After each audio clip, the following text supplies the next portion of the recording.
touching in on the box office report so far, it is coming in on a 80.6 million opening Pretty weekend, good. which is the second best ever I believe the domestic technical start term for a non-franchise movie after Oppenheimer. And yeah, it's looking good so far. Critically, also being very, very well received by critics and fans good movie. worldwide.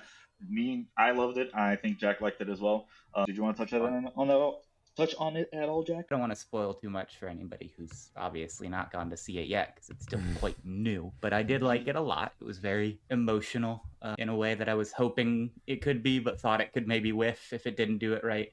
Right. Had a lot of comedy. I think more comedy than the book maybe would be.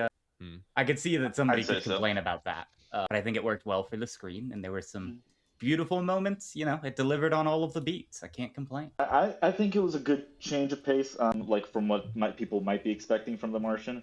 I think everyone on board kind of understood the assignment, that it was a lot less about like the whole like ingenuity bits of it all, and more about like the camaraderie buddy comedy. I'm glad it wasn't any longer. I thought it was very nice for its runtime. There were a couple things like that I know from the book that I was like a little bit upset to see not show up in the movie, but then I was like, it's a 2 hour, but then 2.5 hour movie. Long. Yeah, it's fine.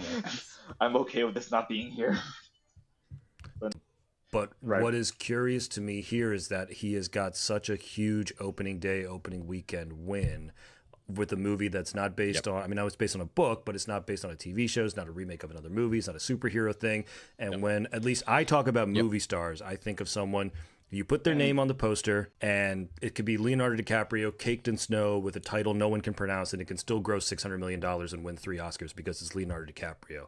And it seems to me that with this movie now, Gosling is starting to slowly, well, I shouldn't say slowly creep into that. I mean, he might have actually burst through. Yeah, I think he's cashing what he, like, or maybe harvesting what he sowed on Barbie.